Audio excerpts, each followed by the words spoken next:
Welcome to Therapeutic Intentions Podcast.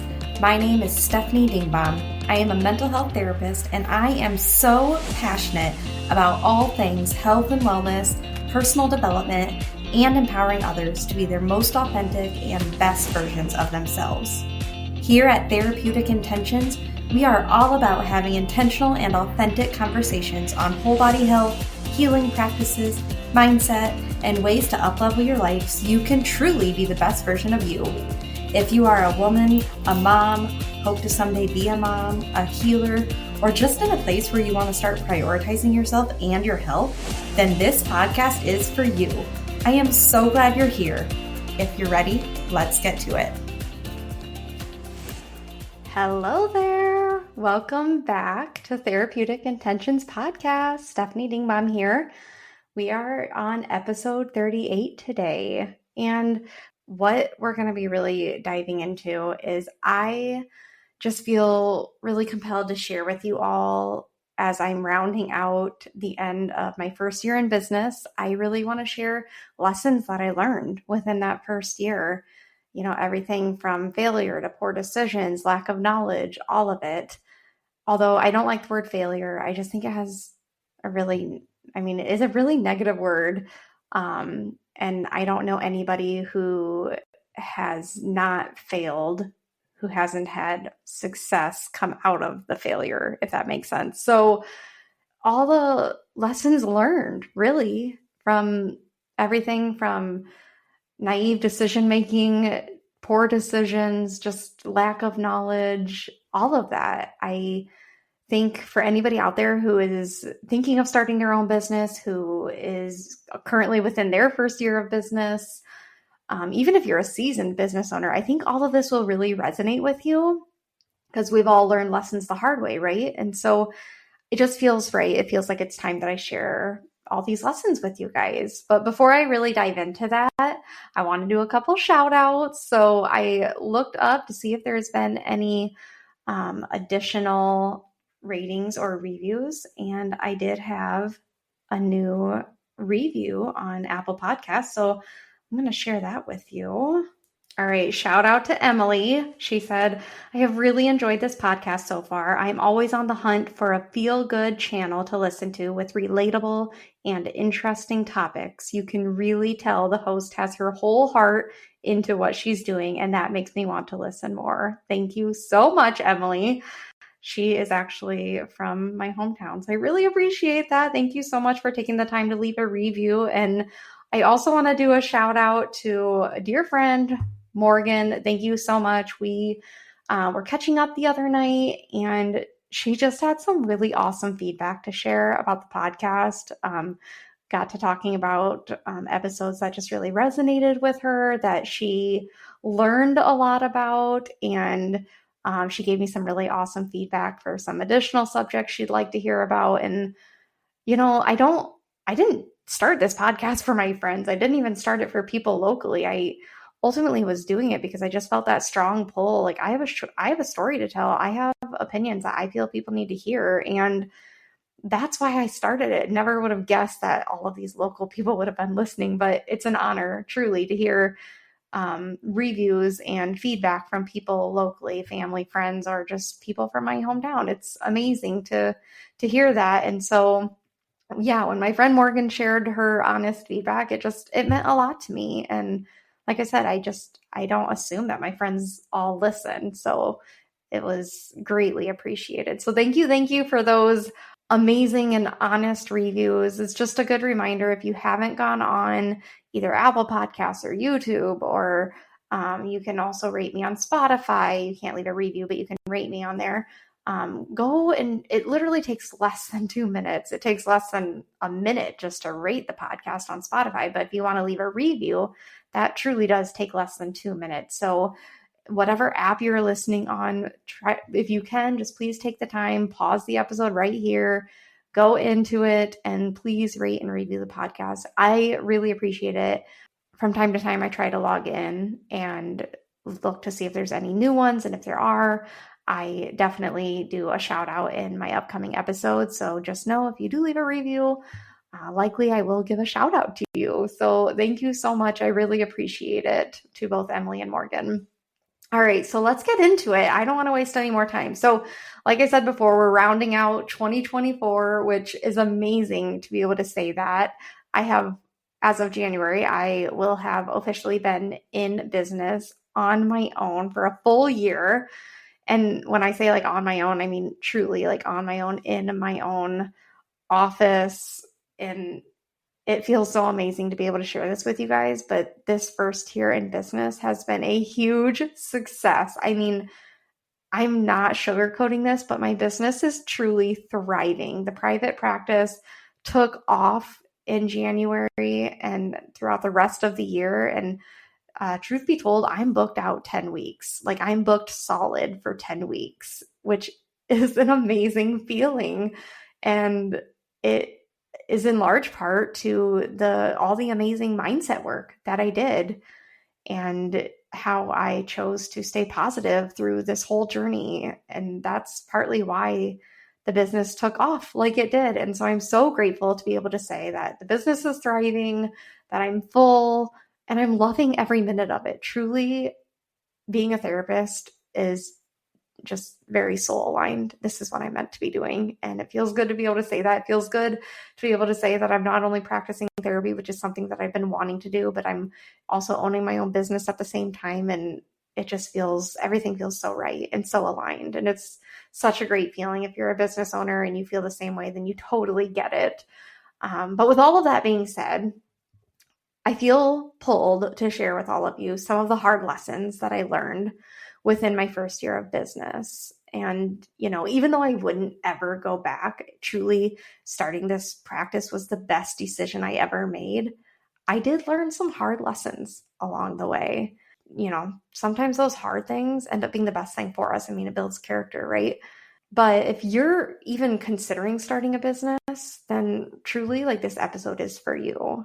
And I guarantee, even if you've been owning a business for multiple years, that a lot of what I'm sharing today will probably resonate with you, and you'll be nodding along as you're listening like, yep, been there, done that. I'm sure a lot of you can definitely relate to what I'm going to share. If you are short or petite in any way, then listen up. This ad is for you. Did you know that nearly half of all women in the US are 5'4" or under, therefore considered petite? Being petite should not mean compromising on your style. For years, I shopped in the children's section at certain stores just to be able to find clothes that fit me somewhat decently without needing to be hemmed or altered. Even when I did shop in the adult section, it was always difficult to find clothes that came in extra small, or even worse, extra, extra small. The only way to find petite clothes was for me to order online. But that meant not being able to try them on or know if they fit correctly or not. When I finally did find some loyal companies that actually sold my sizes, I still almost always needed alterations to be done. Either the arms were too long, the pants were too long, or the waist was still wider than I'd like. I felt like I was not asking for too much to be able to have clothes that fit me to a T without needing to spend extra money getting clothes altered. Due to the poor fit in clothes, I had grown to hate shopping. Seriously, you guys, I never looked forward to it, especially knowing I wasn't going to find something that fit me just right. This frustration led me to researching style boxes in hopes that maybe, just maybe, I could find a style box to accommodate my petite size. Initially, I hit dead end after dead end. Either they didn't offer petite options or they didn't go down to extra, extra small in sizes, which is what I needed.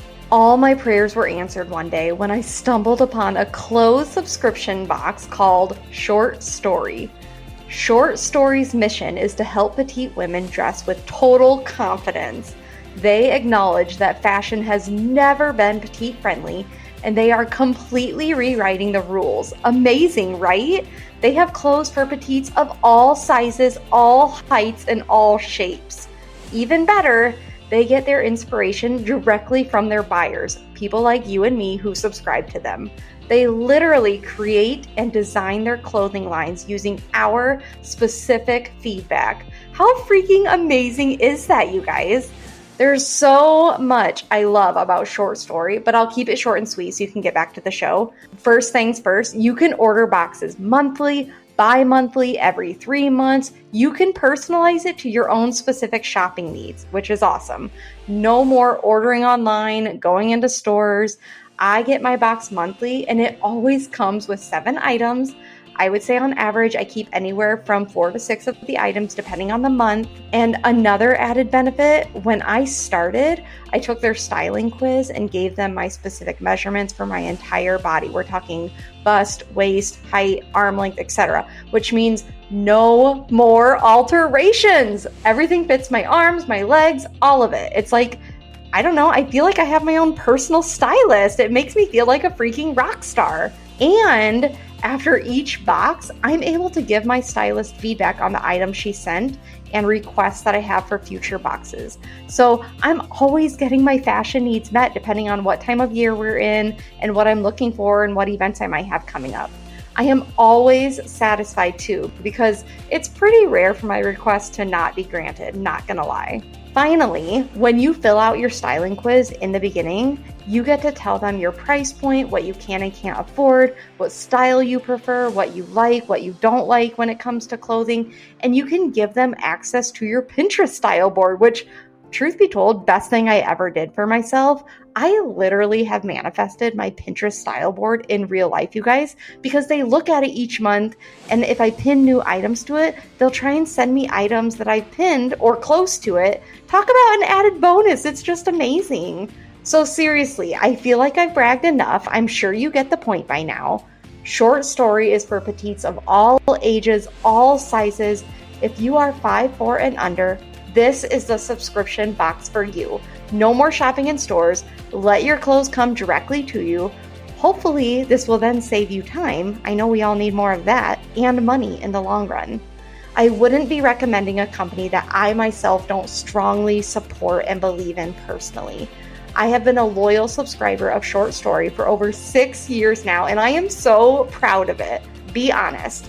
If you are short or petite like me, wouldn't you love to show up at professional events or family gatherings feeling confident in what you're wearing, knowing that it came tailored to your specific fashion needs? If you're intrigued at all, go into my show notes for today's episode and use the referral link that I put in there. This link will waive your $25 styling fee for your first box. If you are anything like me and you're ready to uplevel your style, show up as that next level version of yourself, and feel like $1,000,000, then subscribe to Short Story today. I promise you will not regret it. All links will be in my show notes for today's episode. So let's just dive in. So many, many lessons learned within this first year of business. Some, like I said, I don't like the word failure because I don't feel like I ever truly failed. But there were a few setbacks. There were some poor decisions made. And there was just some decisions based on, I would say, lack of knowledge or just being a naive first-time business owner. And, you live and you learn. So I would say I'm a better entrepreneur because of some of these hiccups. And I'm definitely stronger and more resilient because of it too. So what I do want to share that maybe some of you don't know is when I officially started Waves Healing Therapy in July of 2023. Just to give you some context, at that time, I had this really strong pull that I was meant to practice within like a wellness facility of some kind. I kept having these visuals in my mind of being in a wellness studio or a wellness center of some kind, like where there's whole body health and wellness services being offered. And I just envisioned working amongst multiple female entrepreneurs, multiple female business owners in this type of a setting where we're not just providing mental health services, we're providing physical health services, holistic health services, all the things under one roof. And I felt so strongly about this. Like, you could even ask my husband. I had such specific visions in my mind of what this place was going to look like. And it's ironic because there's actually a new wellness facility a town over from where I live. And there's things within this place that were like a part of my vision, which I just think is so amazing. Like it just reassures me that my intuition is truly just spot on. And I'm not practicing there because they opened after I switched locations, but I digress. So I got this offer from another local business owner to join her. She had this vision of starting this wellness place, and it just aligned with what I felt pulled to do. And I was also passionate about making that a reality. And so I jumped at the opportunity to join her in her literally like brand spanking new facility. I mean, I felt like the stars were all aligning. It truly at that point in time, it felt so right. What I had learned through that journey, and like I said, part of me was just a naive new business owner, right? Like, you don't know what you don't know. I didn't grow up with parents who were entrepreneurs. I never took a business course in college or in grad school, so I was learning along the way. But a lot of the lessons I learned were actually from that very first location I was at. So I was at that first location for 6 months. And one of the big lessons that I'll say that I really took from that first 6 months was that it's really hard for a business to thrive within or under another business that is not yet sustainable itself. And that's not anyone's fault.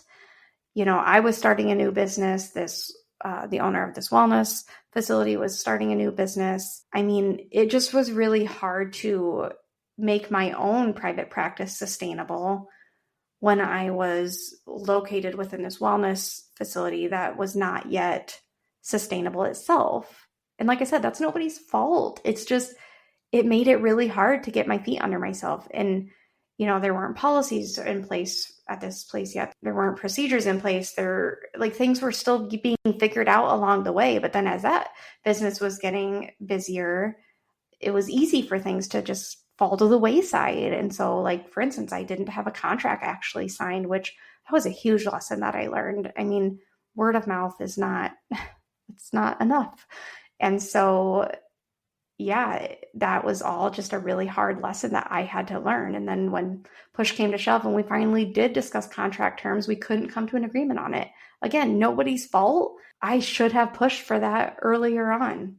I should have never started seeing a single client until I had in writing the terms, the agreements for the contract. Like in that 6 months, I still wasn't reaching my goals that I thought I would have been reaching by then in terms of like the amount of clients I was hoping to be seeing. So that was a really hard lesson that I had to learn. Another lesson that came out of that first 6 months at the wellness facility was I learned how important it is to trust your gut and trust your intuition. That last month there, my gut was nudging me and pushing me that I needed to walk away. I needed to go out on my own. And I was resisting it. I'm not going to lie. I was like, no, I had this vision to be here. I'm going to make it happen. It's going to happen for me. But there was resistance.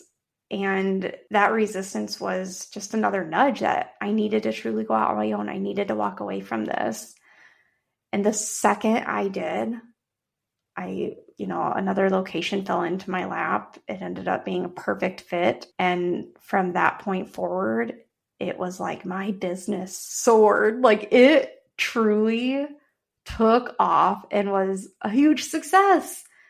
So again, that was a really hard lesson. Those first 6 months at that wellness facility, while I loved it for the most part, I just think it's really hard for my business, which was a brand new business itself, to thrive under this wellness business that was also brand new. Again, like it's hard for a business to thrive under another business that is not yet sustainable. I mean, if you have a shaky foundation, you can't be bringing other businesses on to join you for the ride because it's going to be rocky for everybody. And it was. And so that was a lesson I feel I needed to learn though, because it really did teach me to trust my gut. It really taught me that, yeah, your intuition does not steer you wrong, Stephanie. Like, trust it, go with it. It never steers you wrong.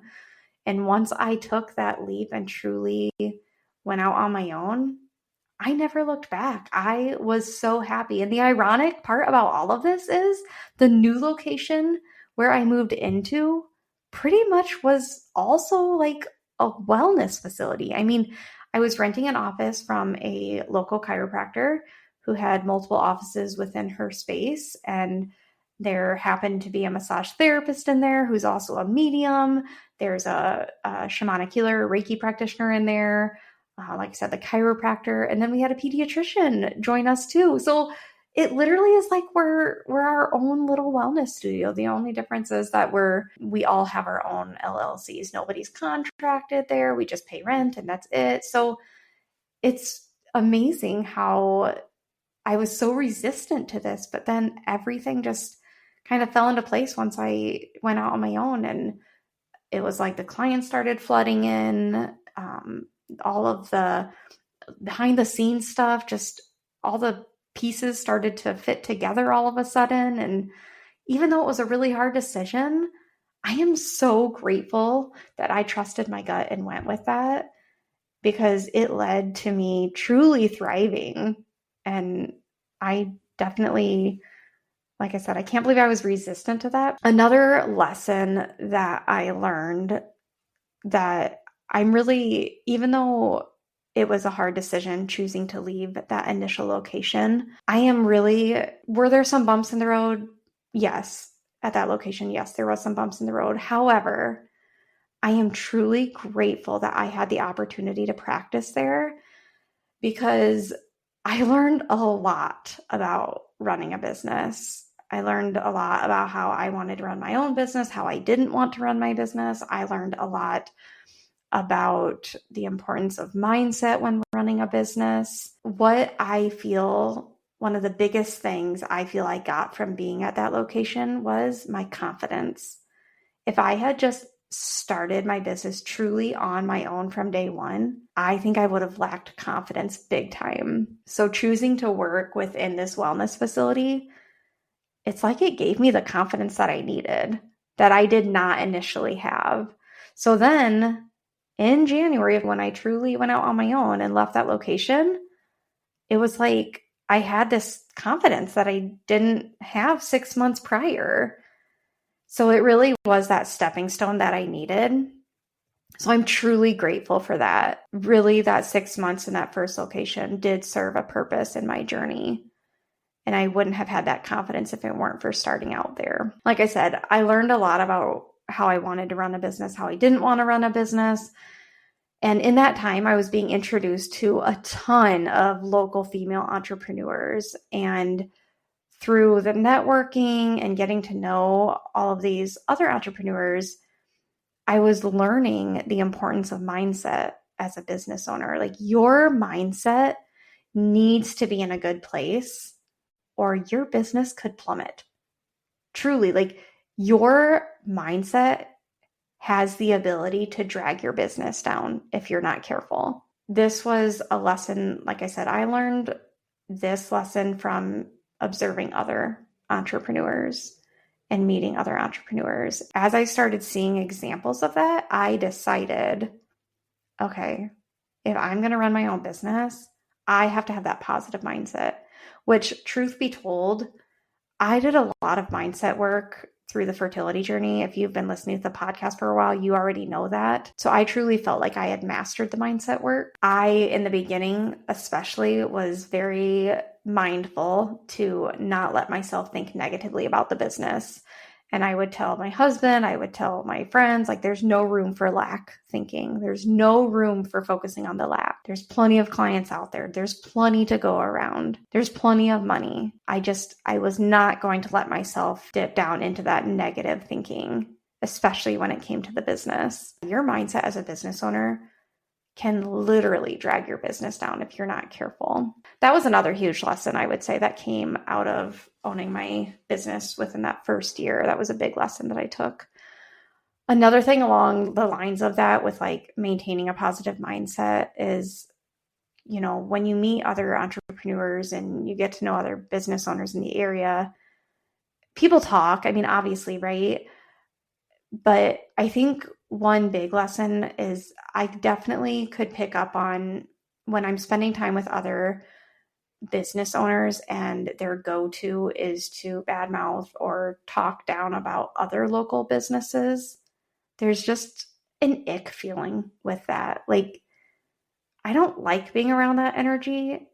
I very much feel that we need to be supporting other business owners, regardless of whether they're in your arena or not.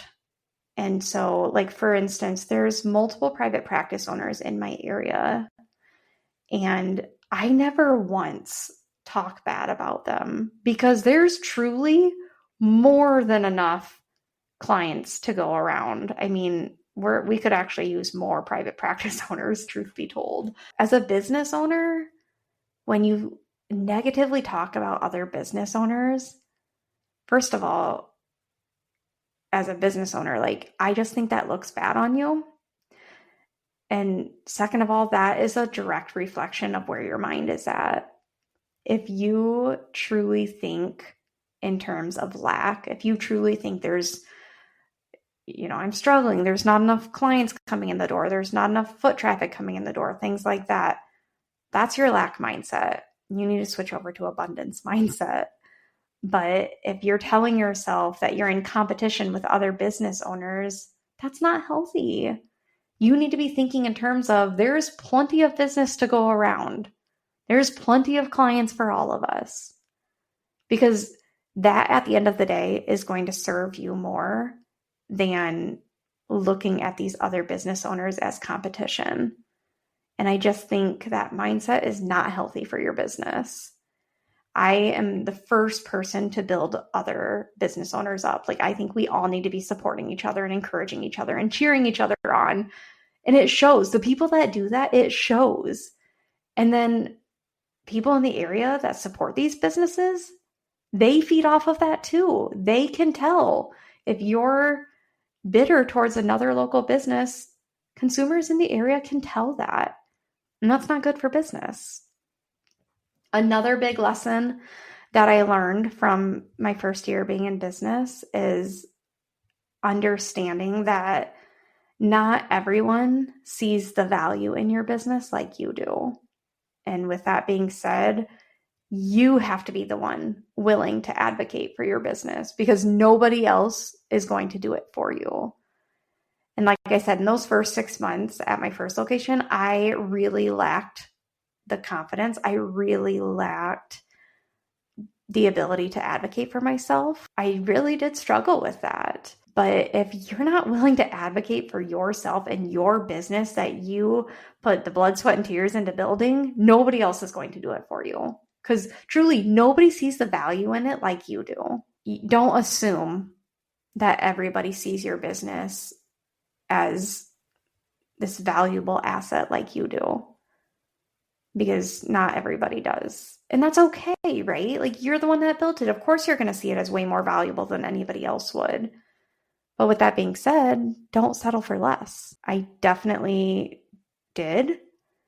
And again, like, hard lesson learned. And you can't shame talk yourself for that. Ultimately, I can say more good came out of that than anything. So I don't regret it.